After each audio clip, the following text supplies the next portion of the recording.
حكمي أو كساني كونيش جمعة كان نوجيني مرة دوباره كانوا نوجي جمعة لجوي نوجيني مرة نية أي بو هندي كاس يا هندي مزجود يا هندي شون هندي ولاد ريكو بيك لدواي نوجي جمعة هلا أصلا هرب جماعات يجي ريك نوجيني مرة دوباره كانوا أما نابه دو فرض ديك روجا أو ليكاتا طبعا ديارة أما لا يزانيان إسلام خلاف يكيه لا روجي جمعة لو تاري جمعة لدوباره بوني جمعة لمذهب إمام الشافعي كما الشافعي مذهب رضا رحمة الله عليه السلبي قالن الشافعي مذهبين أما معناه واني ما الشافعية برسين يعني إمام الشافعي رضا رحمة الله عليه السلبي شو أن قرآن والسنة رون كرتو يمل لسر أو بوسوني إمام الشافعي لرون كرتو قرآن والسنة چونك يما خوان أو توانا اجتهاد مانية لقرآن والسنة حكم دربينين إمام الشافعي طبعا إمام الشافعي دليل زور بقوته هي بويا بناصر السنة مشهورة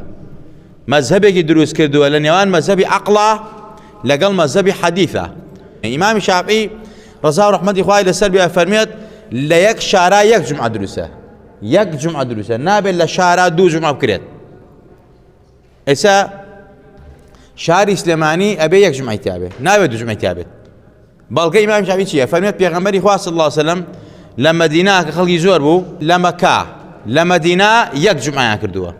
دعاء بيغمبري خواه صلى الله عليه وسلم حضرت أبو بكر الصديق خليفة مسلمانان لما كو مدينة هر يك جمعة كراها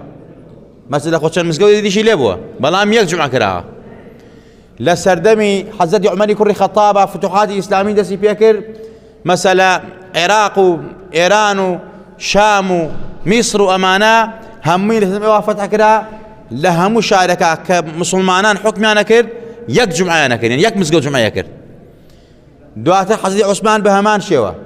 دعاته لسمي إمامي علي رضا رحمة الله عليه حضرت علي هر يك جمعة كراها يعني بويا إمام الشافعي فرميت يك جمعة كراوة كواتب بكري بدو جمعة اتر يكيان دروسة يكيان بطالة إمام الشافعي رضا رحمة الله عليه السربية بوشوني وايا لهر شاركة كراب دو جمعة كاميان بيشترتا أو بوزوترتا أو جمعة ويان دروستا أو جمعة كتر بطالة يان إمام الشافعي فرميت والي مسلمان والي أو طبعا خلافة إسلامية بو والي هبوا والي لهركي وجمعي كرد وكم محافظي بلي سليماني والي وكاتب أو دوري بينيوا محافظي سليماني أجر نيوش قال لهر شهر لهر مسجود كابيت جمعي أو مسجود دروسته بلا إمام أبو حنيفة وهنديك لزاناني ترفرمي أنا تعدد جمعة دروسته أجر لشاركة دش جمعة بكريت هر دروسته مذهب إمام الشافعي فرمي جمعة دروس نية لشاركة بكريت بدوان إلا لبر ضرورت نبي لبر ضرورت أما قينا هالدروسته كرابة يعني كرابة شو كرابة بينز ببي ضرورت أما دروسته بلام أجر ببي ضرورت نبو براسي جمعة كان بطالة إلا يك جمعة دروسته بلا إمامي الشافعي ورضا رحمة الله عليه السلبي بلام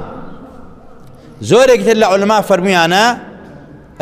جمعة كان تريش دروسته وكو إمام أبو حنيفة أقل شارع ده جمعة بكري وبيس جمعة بكري وببي بيويسش نبي أو جمعانا هر دروسته وهموش داء مزديد جابوا يا علماء زاناني أما فرميانا أو كساني كنويجي جمعان كر لدواي نويجي جمعة أقر نيمرو دوبارا نكنو قنابارا بن يعني نويجي نيمرو دوبارا كنو إسام مسقوتاني شاري استباني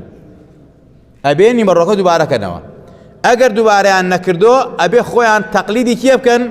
أو علماء زانانا كفرميانا دوباره كنوني من رواجبنيه بيويست همو مسلمانك بيني خوي خوا بل إخوة من راسي ما قولي علماني كوافر ميانا براسي واجبني ني مرة دوباره كده جمعة إتتو كافية وبسا للرجي قيامات تاوان بان نبي أو علماء أو فتوى إداوته لسر قولك يروشتوي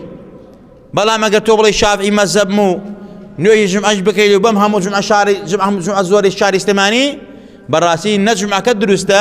ناني مرة كردوا كواتا خرزار باربي بو تشيب كي أبيني مرة دوباره كيتوا أجر دوباره ناكيتوا خلط سما دوباره ناكتوا من خوم دوباره ناكمو خوم تقليد كدوا تمر رازم بقولي أو علماء كفرمي أنا جمعة نواجبني مرة دوباره كيتوا بۆی کە گونابار نەبم جمعەکەم لە شوێنی نوێژی نیمەڕۆ بێ. ئەینا بە پێی مەذهەبی ئیمامی شافعی واجبە خەڵکی جمعەکەی کرد ئەگەر ئەو شارانەی کە جمعەی زۆر تیاکرێت نیمەڕۆکە دووبارەکەنەوە ئەگینا گونابارە بن و تاوانبارە بن. ئەم ئیسلامە ڕەحمەتە. اختلاف أمتي بيغمري خوا فرمت اختلاف أمتي الرحمة. اختلاف أمتي من الرحمة. اختلاف شي اختلاف عقيدينا اختلاف فقه زانايان